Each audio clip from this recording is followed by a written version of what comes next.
प्रयत्न करतात, त्यातून मला खात्री आहे की मार्ग निघेल. आणि एक महत्त्वाची घडामोड मुंबई महापालिकेतनं जी येते आहे ती नगरसेविका ज्यांचं निलंबन करण्यात आलेलं आहे त्यांचं निलंबन मागे घेण्यासंदर्भात प्रस्ताव आणण्याचा एक समोर येतोय माहिती. काँग्रेसच्या नगरसेविकांचं निलंबन मागे घेतलं जाणार आहे. याच मुद्द्यावरून गोंधळ सुरू आहे. 6 दिवस निलंबन मागे घेण्यासाठी प्रस्ताव आणला जाणार आहे आणि सलग 6 दिवस विरोधकांनी याच मुद्द्यावरून गोंधळ घातलेला आहे. कामकाज त्या ठिकाणी कोणतंही होत नाहीये. गटनेत्यांची जी महापौरांसोबत बैठक झाली त्या बैठकीत हा निर्णय झालाय. अधिक जाणून घेऊया आमचे प्रतिनिधी सुजित गायकवाड यांच्याकडनं. सुजित, काय आहे नेमकं बैठकीत माहिती समोर येते? श्रुती, गेल्या 6 दिवसांपासून मुंबई महापालिकेच्या सभागृहामध्ये गोंधळ सुरू होत, कोणतंही कामकाज होत नव्हतं. अखेर भाजपचे जे नेते आहेत मनोज कोटक यांच्या नेतृत्वाखाली महापौर स्नेहल आंबेकर यांच्यासोबत बैठक झाली. या बैठकीमध्ये देवेंद्र आंबेकर आणि सभागृह तृष्णा विश्वासराव होत्या. यांच्या बैठकीमध्ये आता हा निर्णय घेण्यात आलेला आहे की जे काँग्रेस त्यांच्यावरती निलंबनाची कारवाई करण्यात आली, कारवाई आता मागे घेण्याचा निर्णय घेण्यात आलेला आहे. अगदी काही थोड्या वेळात महापालिकेच्या ते मंत्री देण्यात येणार आहेत. त्यानंतर त्यांच्यावरची जी निलंबनाची कारवाई होती त्याविरोधात त्यांना सभागृहात बसण्याची परवानगी देण्यात येईल. श्रुती, निश्चितच धन्यवाद सुजित तुम्ही दिलेल्या माहितीबद्दल. आपण पाहतोय 6 दिवसांपासून विरोधक गोंधळ घालतायत. त्या ठिकाणी महापालिकेचं कोणतंही कामकाज होत नव्हतं आणि ज्या गोष्टीवरनं ते गोंधळ घालत होते तो मुद्दा होता काँग्रेसच्या 6 नगरसेविकांच्या निलंबनाचा मुद्दा आणि आता त्यावर जे आहे ते तोडगा निघालेला आहे. निलंबन मागे घेण्यासाठी प्रस्ताव आणला जाणार आहे. महापौरांसोबत जी बैठक झाली गटनेत्यांची त्यात हा निर्णय घेण्यात आलेला आहे.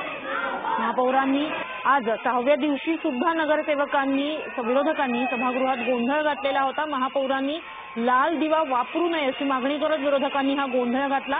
विरोधकांनी यावेळी महापौरांना लाल दिवा भेट देखील दिला. याच सगळ्या गोंधळाचा आढावा घेतला आमचे प्रतिनिधी सुजित गायकवाड यांनी. सलग 6व्या दिवशीही विरोधकांनी गोंधळ सुरू ठेवलाय. तुम्ही पाहू शकाल आम्ही सध्या महापौरांच्या दालनाबाहेर आहोत. या दालनाबाहेर विरोधकांनी गर्दी केली आहे. आज विरोधकांचा गोंधळाचा 6वा दिवस आहे. तुम्ही पाहू शकाल विरोधक जे सभागृहाच्या आतमध्ये विरोध करत होते आता तेच विरोधक सभागृहाच्या बाहेर येऊन महापौरांच्या दालनाबाहेर जोरदार निदर्शनं करतायत. एकंदरीत यावेळी निदर्शन करत असताना विरोधकांनी आता नवीन मुद्दा समोर आणलाय. तो म्हणजे महापौरच्या गाडीवरती लाल दिवा लावतायत. तो लाल दिवा अनधिकृतपणे लावला जातोय. तो लाल दिवा लावायची त्यांना परवानगी नाहीये. त्यामुळे तो लाल दिवा त्यांनी लावणं बंद करावा अशी मागणी आता या विरोधकांनी केली. त्याचबरोबर काँग्रेसचे नगरसेवक नौशील मेहता यांनी देखील या आंदोलनामध्ये सहभागी होऊन राजदंड पळवण्याचा प्रयत्न केला होता. त्यामुळे त्यांना 1 दिवसासाठी निलंबित करण्यात आलेले आहे. एकंदरीत माझ्या पाठीमागे तुम्ही पाहू शकाल मोठ्या प्रमाणात विरोधकांना गोंधळ घातला जातोय. शिट्या वाजवल्या जात आहेत, घंट्या वाजवल्या जात आहेत. काही दिवसांपासून त्यांना इथे मोठ्या प्रमाणात गदारोळ घालून चर्चा घडून आणायची नाहीये. त्यामुळे एकंदरीत विरोधकांकडून सुरू असलेल्या गोंधळामुळे सभागृह चालत नाहीये. मुंबई महानगरपालिका ही राज्यातली सर्वात मोठी आणि दिग्गज महानगरपालिका म्हणून ओळखली जाते. मात्र गेल्या 6 दिवसांपासून या महानगरपालिकेमध्ये कुठल्याच प्रकारचा कारभार होत नाहीये. त्यामुळे एकंदरीत मुंबईसह राज्यातल्या जनतेला नेमका आता प्रश्न पडेल की नेमकं मुंबई महानगरपालिकेत चाललंय तरी काय. त्यापासून कुणालसह सुजित गायकवाड, मी मार्डी न्यूज, मुंबई. आणखी काही महत्त्वाच्या घडामोडी पाहणार आहोत मात्र वेळ झालेली